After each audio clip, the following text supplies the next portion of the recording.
Hello दोस्तों, आज का टॉपिक है इकोलॉजी एंड एनवायरनमेंट। तो सबसे पहले हम लोग इकोलॉजी और एनवायरनमेंट टॉपिक में देखेंगे इकोलॉजी को।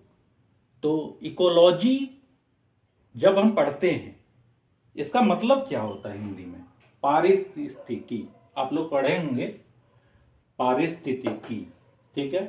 मतलब हिंदी में थोड़ा डिफिकल्ट हो जाता है, तो सभी इंग्लिश में प्रिफर करते हैं कि इकोलॉजी, कहने में आसान है।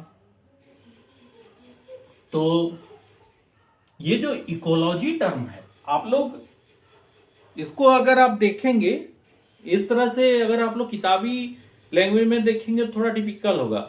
आप इसको अपने आसपास के वातावरण से जोड़िए, देखिए थोड़ा सा आसान हो जाता है। जैसे इसमें है कि ये दो वर्ड से बना हुआ है, ग्रीक वर्ड है ऑकियोस और लोगोस, मतलब एक ऑइकोस और लेगोस। तो उसमें होता है कि होम स्टडी। अगर हम होम स्टडी, ये होम में कहा हो जाता है, मतलब कोई भी जंतु, जीव जंतु हो गया, पेड़ पौधे हो गया, या फिर हम लोग जैसे ह्यूमन बीइंग है उसमें हो गया। हम लोग जब एक होम का स्टडी करते हैं, मतलब आसपास के वातावरण का स्टडी करते हैं, तो उस टर्म को हम लोग इकोलॉजी कहते हैं। अगर हम लोग परिभाषा के तौर पे देखें तो यहां पे है कि scientific study of the relationship of the living organisms which each other and with their environment. मतलब क्या हुआ कि एक जो रिलेशनशिप हम लोग लिविंग ऑर्गेनिज्म जो है इन्वायरमेंट के साथ हम लोगों का जो एक रिलेशनशिप बनता है, हम लोग जैसे रहते हैं, आप लोग अगर गांव के हैं तो देखते होंगे कि, या फिर शहर के भी हैं तो शहर में भी देखते होंगे कि अगर आप लोग जा रहे हैं नेशनल पार्क्स में, अभ्यारण्य में जा रहे हैं, इस सब में, तो उसमें आप देखिएगा कि वहां पे जो जीव जंतु हैं, पेड़ पौधे हैं, कैसे एक दूसरे से मतलब जुड़े हुए हैं। फिर बहुत से जीव जंतु मिट्टी के नीचे हैं, बहुत से पेड़ पौधों पे हैं, तो उनका जो एक रिश्ता है, एक रिलेशनशिप्स है, तो उसी चीज को इन्होंने इंग्लिश में बताया। हिंदी में अगर हम लोग देखें तो आप अगर अपने आसपास की चीजों को देखते हैं, उस पर विचार करते हैं, तो आपको ये चीज बहुत ही आसान लगेगा। हालांकि ये जो टर्म है तो 1868 में आया था, लेकिन ये तो वैदिक युग या हमारे जो पूर्वज हैं या हमारी जो संस्कृति है हड़प्पा मोहनजोदड़ो, या उससे भी पहले जो वैदिक पीरियड है उसमें जो ऋषि मुनि होते थे, तो ये टर्म पहले ही दे चुके हैं कि किस तरह से इकोलॉजी और हम लोग ये सब जो है जुड़े हुए हैं। उसमें से बताया गया कि हवा, पानी, जल कितना इंपॉर्टेंट है हम लोगों के लिए, और इनका शुद्ध होना कितना ही इंपॉर्टेंट होता है हमारे लिए। सबसे बड़ा बात है कि वैदिक युग में जो होता था, वेद संहिता में ये सब में लिखा गया था कि इकोलॉजी का जो टर्म है, इकोलॉजी जो है ह्यूमन बीइंग और एनिमल्स, ये सब एक दूसरे से बहुत अच्छे से जुड़े हुए थे। जैसे कि आप बोलेंगे कैसे, इसमें से होता है कि चरक संहिता, आप लोग सुने होंगे चरक संहिता, उसमें से बताया गया था कि किस तरह से पानी, हवा, वायु ये एक दूसरे से मतलब जुड़े हुए हैं, और अगर ये पॉल्यूटेड होते हैं तो इससे ह्यूमन बीइंग्स को, एनिमल्स को, बर्ड्स को बहुत सारा नुकसान होता है।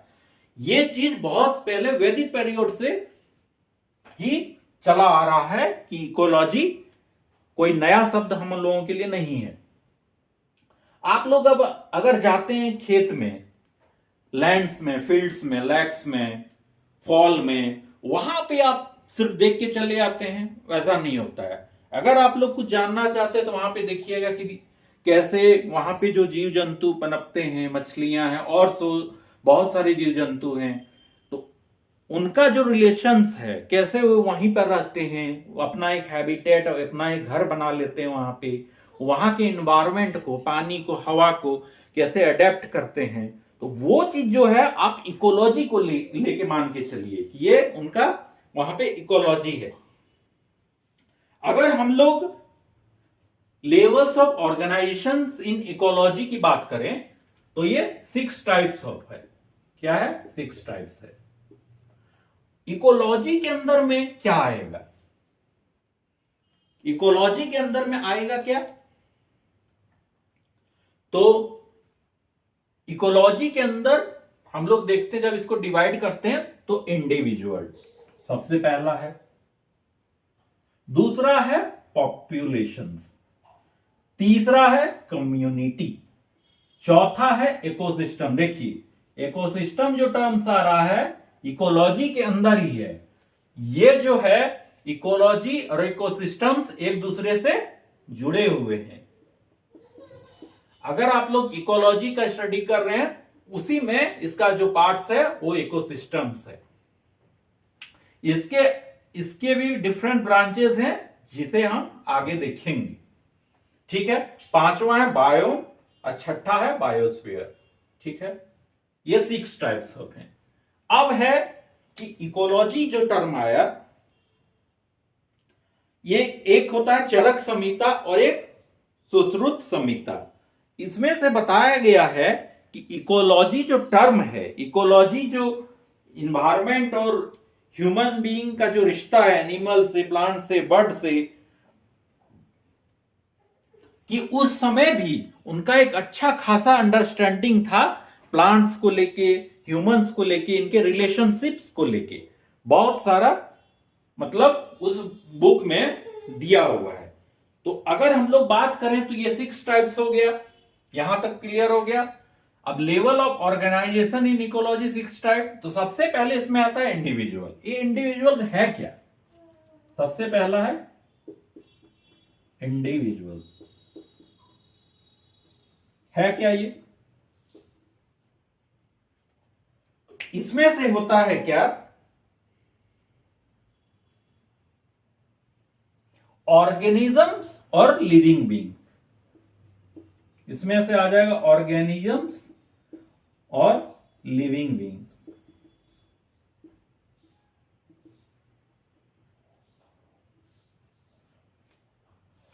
इंडिविजुअल्स में होता है कि ऑर्गेनिज्म और लिविंग बीइंग्स का एक एबिलिटी रहता है एक्ट करने के लिए, फंक्शन करने के लिए इंडिपेंडेंट। मतलब कोई भी ऑर्गेनिज्म और लिविंग बीइंग्स का मतलब इंडिविजुअल तरीका से एक्ट करने का एक फंक्शन रहता है। कि मान लीजिए आपका जो ऑर्गेनिज्म और लिविंग बीइंग्स है, तो प्लांट्स में अगर आप लेते हैं तो हर एक प्लांट्स का अपना एबिलिटी है इंडिविजुअल तरीका से एक्ट करने का। ठीक है, फिर एनिमल्स में लेते हैं, एनिमल्स का भी डिफरेंट टाइप्स ऑफ है एक्ट करने का।